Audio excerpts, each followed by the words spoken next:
In the early months of 1945, Adolf Hitler's Third Reich was crumbling. The once mighty German war machine that had conquered most of Europe now found itself caught in a vice between the advancing Soviet Red Army from the east and the Allied forces pushing from the west. By January 1945, Hitler had retreated to his Berlin bunker, the Führerbunker, a concrete fortress buried beneath the Reich Chancellery. From this underground command center, he would orchestrate Germany's last desperate attempts to prevent total defeat. Even as Soviet artillery began to thunder in the distance, the first of Hitler's final major offensive actions came with Operation North Wind, launched on New Year's Eve, 1944, in the Alsace region. German forces attempted to push back the advancing American 7th Army and French 1st Army, hoping to recapture Strasbourg. But the offensive failed to achieve its objectives, consuming precious fuel and manpower that Germany could no longer afford to lose. In the east, the situation was far more dire. On January 12, 1945, the Soviets launched their massive Vistula-Oder offensive.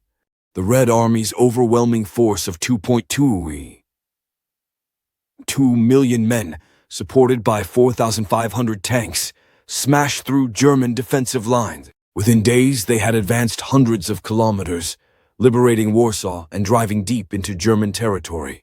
Hitler refused to accept the reality of Germany's situation.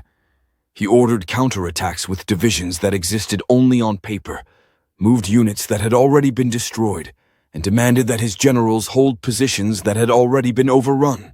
His military commanders, including Generals Guderian and Model, tried desperately to convince him to authorize strategic withdrawals to more defensible positions, but Hitler remained adamant. By February 1945, Soviet forces had reached the Oder River, barely 60 kilometers from Berlin. Hitler ordered the formation of fortress cities, urban centers that were to be defended to the last man. But these fortresses, like Königsberg in East Prussia, would fall one by one, their garrisons destroyed or captured despite Hitler's orders to fight to the death. In March, Hitler's forces launched their last offensive operation in Hungary, Operation Spring Awakening. The attack aimed to secure Germany's last remaining oil fields and establish a defensive line along the Danube. Despite committing the last of Germany's heavy tanks and best remaining units, the offensive failed completely. The Soviet counteroffensive that followed destroyed the entire German 6th SS Panzer Army. As April began, Berlin itself came under direct threat. Hitler's final tactical decisions focused on the defense of the capital. He appointed General Helmut Weidling as the commander of the Berlin defense area. Weidling cobbled together a force of roughly 85,000 soldiers, many of them Hitler Youth teenagers and elderly Volkssturm militia, to defend against nearly 500,000 Soviet troops. The Battle of Berlin began on April 16th with a massive Soviet artillery bombardment. By April 20th, Hitler's birthday, Soviet artillery was within range of the city center. Still, Hitler clung to delusions of victory, moving imaginary armies on his maps and ordering counterattacks with forces that no longer existed. In one of his last significant military decisions, Hitler ordered SS General Felix Steiner to attack the Soviet forces encircling Berlin from the north. When informed that Steiner couldn't gather enough forces for the attack, Hitler suffered a complete breakdown, finally admitting that the war was lost. The final week of Hitler's military command was marked by increasingly erratic decisions.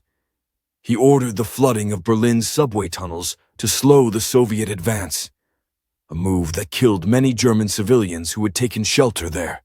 He promoted and demoted officers seemingly at random and issued orders to units that had long since been destroyed. On April 29th, Hitler married Eva Braun in the bunker and dictated his political testament. His last military order was to anyone who could still fight to continue resisting the Allies. The following day, as Soviet forces were just 2 blocks from the Reich Chancellery, Hitler committed suicide.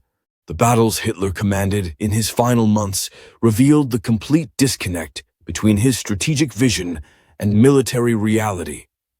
He had ordered non-existent armies to attack, demanded that broken units hold impossible positions, and refused to acknowledge the overwhelming forces arrayed against Germany.